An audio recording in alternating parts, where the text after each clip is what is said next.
There are moments in life when words alone do not seem enough to carry what the soul is trying to express. In those moments, the spirit often turns to song. But what is a song? Is it merely melody and lyrics combined for beauty or pleasure? Or is it something far deeper, something invisible, yet powerful, something that reaches into places speech does not go? Songs are not just songs. They are vessels. They are carriers. They are spiritual language. And while we may hear music with our ears, we often receive it with our spirit. Music, in its simplicity, hides a mystery. From the beginning, songs have had the power to stir, to bind, to release, to call, to provoke. The Bible is full of instances where music was more than sound. It was warfare. It was worship. It was prophecy. In 1 Samuel 16:23, we read that whenever the tormenting spirit came upon Saul, David would take his harp and play, and the evil spirit would leave. It was not just music. It was not entertainment.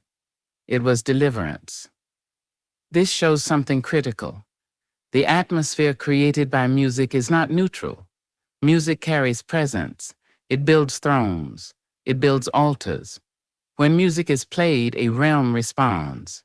Whether heaven or hell, something stirs when music is released. That's why the enemy did not invent music. He corrupted it.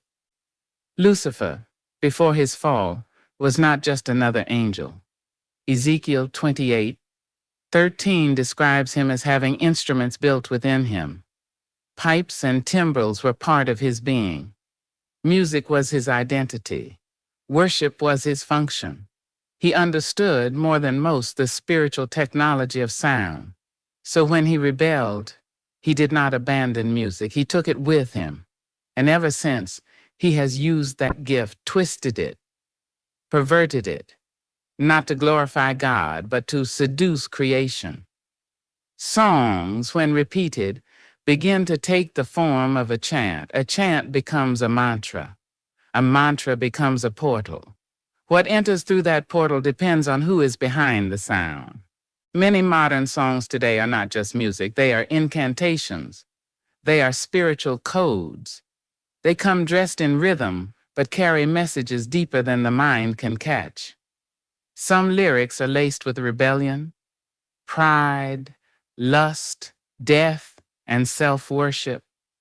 They repeat, they loop, and they plant themselves in the subconscious. When someone listens, they don't just hear, they come into agreement. Even without full understanding, the spirit begins to say yes.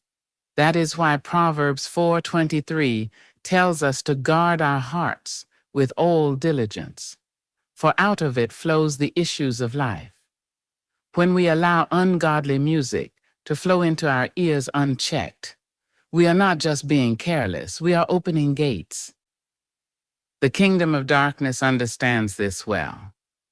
That's why many songs are carefully produced in spiritual atmospheres that are intentionally dark. Environments that are soaked in rituals, dedications, and occult intentions. The beat might sound innocent, but the spirit behind it has an assignment. Some musicians do not even hide it. They openly speak of selling their souls, of being possessed, of hearing voices that give them songs. It's not just art, it's submission to a spirit. And yet millions sing along, chant along, dance along, memorize every word, without realizing that music is one of the most subtle forms of spiritual agreement. In Deuteronomy 31:19, God told Moses to write a song for the Israelites, a song that would serve as a witness against them if they turned away from him. That shows that songs are not light. They record allegiance. They are spiritual contracts in melody. When someone says a song is just a song, they underestimate the ancient power of sound. Sound was there before language. Genesis 1 shows us that before anything was created, there was a voice. The Spirit hovered, but nothing moved until God spoke. That was sound. That was vibration. That was frequency. The foundation of creation is sound. This is why the devil loves songs. Because he knows if he can control what people listen to, he can shape what they become. Romans 10:17 says faith comes by hearing. But hearing what? Hearing the word of God. And if faith can come by hearing, fear can come by hearing, lust can come by hearing, hatred can come by hearing, it depends on the source. Music builds atmosphere. It prepares altars. A song that is played repeatedly becomes more than a favorite tune. It becomes a spiritual companion. Sometimes people play certain tracks to feel good, not realizing they are being conditioned spiritually. Their emotions are being shaped, their thoughts molded, their discernment dulled. Even language in music has evolved. Many songs no longer use direct evil language. Instead, they use suggestive, cryptic, or coded phrases. These are not mistakes. These are keys. Words designed to sound ordinary, but they open spiritual doors when spoken, sung, and meditated upon.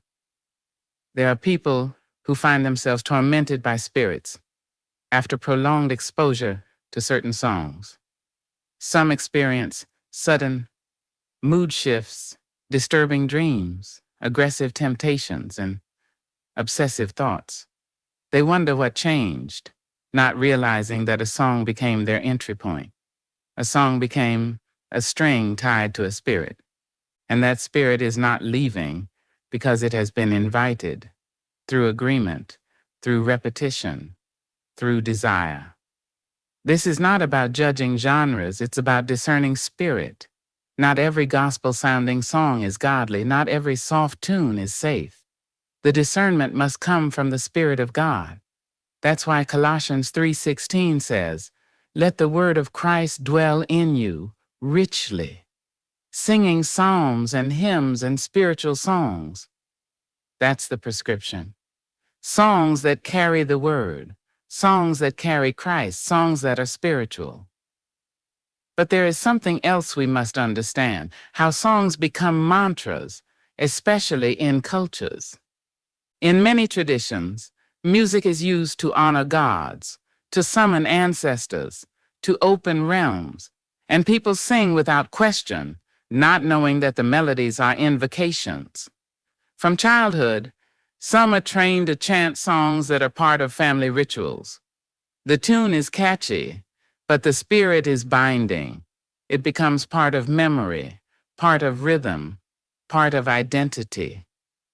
Even in urban settings, the same pattern continues. Pop culture promotes songs that people repeat until they become part of daily life. They sing while working, showering, walking, resting. The words are on loop, and the loop creates a channel, a meditation, a mantra. Not in silence, but in music.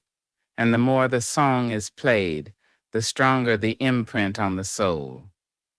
Songs are not background noise, they are spiritual instructions. And if we do not choose them with discernment, they will choose for us. The satanic kingdom does not force music. It seduces. It uses beats, voices, visuals, fame, and glamour. But behind the stage is a throne. Behind the label is a covenant. Behind the music is a message.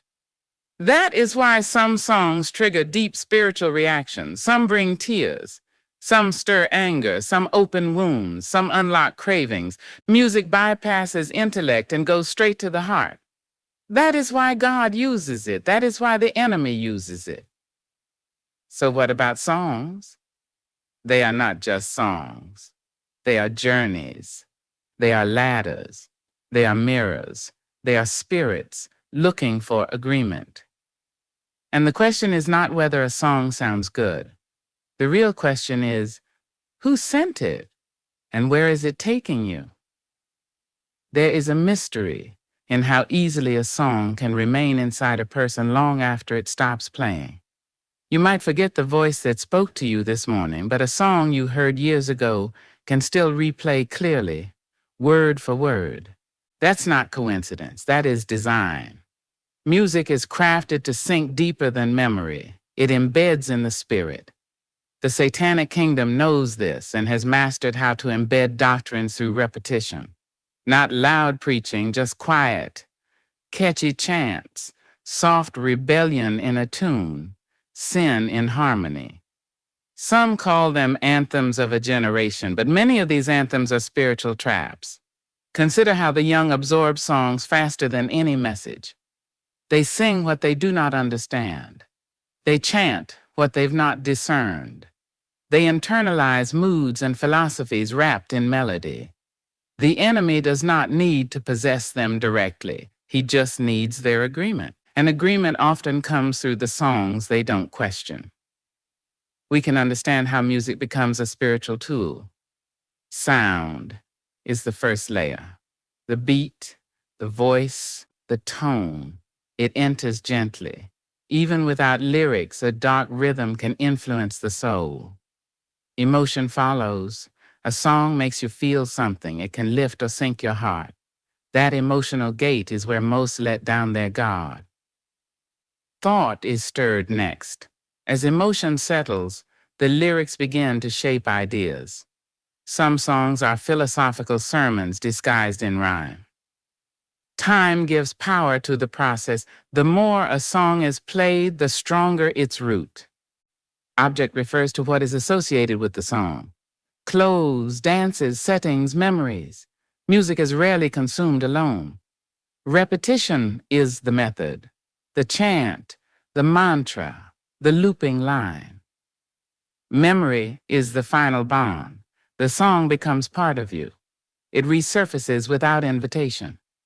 This is how souls are slowly tied to a message, not through force, but through love for the sound. There are songs that make people cry, not because of lyrics alone, but because of the spiritual weight they carry. And yet many never question what is behind the weight. They assume it's just nostalgia or beauty or a memory. But some of those tears are spiritual reactions. Your spirit responding to the atmosphere created by that song. Whether it is healing or oppression depends on the source. And if we are honest, many don't know the source of most of the music they consume. That's how the enemy works. Quiet, subtle, familiar. He hides behind art. He moves through culture. He covers himself in what feels good to the soul, but damages the spirit. He no longer needs to knock on people's doors when they're singing him in through their own lips. You'll notice this especially when songs become addictive, when the mind can't rest without hearing that one track again, when silence feels heavy without it. That's not love for art. That's spiritual dependency. Something deeper has been planted, and now it wants to stay fed. Sometimes people who struggle with recurring sin don't realize they are reinforcing their own bondage through the music they listen to. The song says, "Do what you feel," and the spirit behind it says, "Yes, give in." One voice on earth, another in the unseen realm. Both working together. And it doesn't stop with individuals. Songs have been used to shape entire atmospheres, parties, nightclubs, cities, even churches. The wrong song can quench prayer. It can open doors to lust, to pride, to anger. It can change the mood of a room without a single word spoken. That is power. That is spiritual influence. And influence without discernment is dangerous. That's why the Bible never treats music lightly. In 2 Chronicles 20, when Jehoshaphat sent singers ahead of the army, the enemy was defeated, not by weapons, but by praise, by spiritual atmosphere, by the presence that comes through God-ordained music. That kind of music still exists today, but so does its counterfeit. And for many, the real trap is in what feels harmless, the just a song excuse, the "I like the beat" argument. But the enemy does not mind you enjoying the rhythm. He only cares that you absorb the message. Even songs without words can carry spiritual tones, designed to dull discernment, stir restlessness, or provoke darkness. There are songs that were written after occult experiences, songs that were channeled, not created. The artist may say, "It just came to me." And that may be true. But the question is, from where? What spirit whispered it? What spirit helped it go viral? What was traded to give it reach? Some artists openly confess to dreams, trances, even shadowy figures that guide their creativity. And those same songs become global, repeated, played in homes, sung by children. It's not just success, it's strategy. That's why spiritual people must become more careful, more quiet, more discerning. We cannot afford to sing everything. We cannot afford to feed our spirits with sounds that confuse our soul. Our walk with God is already under pressure. We cannot be careless with what we allow into our inner world. It's time to ask deeper questions. Why does this song make me feel this way? Why do I crave this sound when I'm weak? What patterns follow after I listen to it? What kind of dreams do I have when I sleep after hearing it? How do I treat people after repeating it all day? These are not small questions. These are spiritual life checks.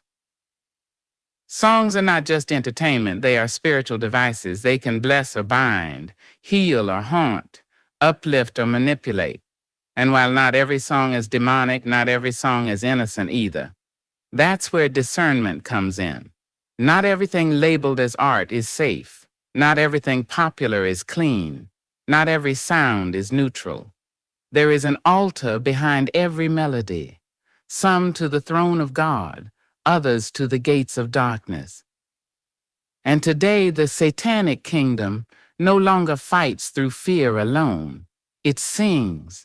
It chants, it plays on loops, and it waits for souls to open without knowing they did. The safest song is the one that carries light. The safest rhythm is the one that brings peace. Not just emotion, but clarity. Not just beauty, but truth. The songs we sing, the songs we hum, the songs we replay, they are not small things. They are spiritual seeds. Thank you for listening quietly. Take time today to reflect. What sounds have you invited into your spirit? What messages have you agreed with unknowingly? Begin to shift, slowly, softly, but with purpose. Let the songs of your life be the songs that lead you to light, not darkness. Let your playlist reflect your posture before God. And if this reflection has spoken to your heart, consider subscribing to this space for more quiet, steady insight like this. Not rushed, not noisy, just truth laid gently before you. Until next time, stay guarded, stay discerning, and stay peaceful.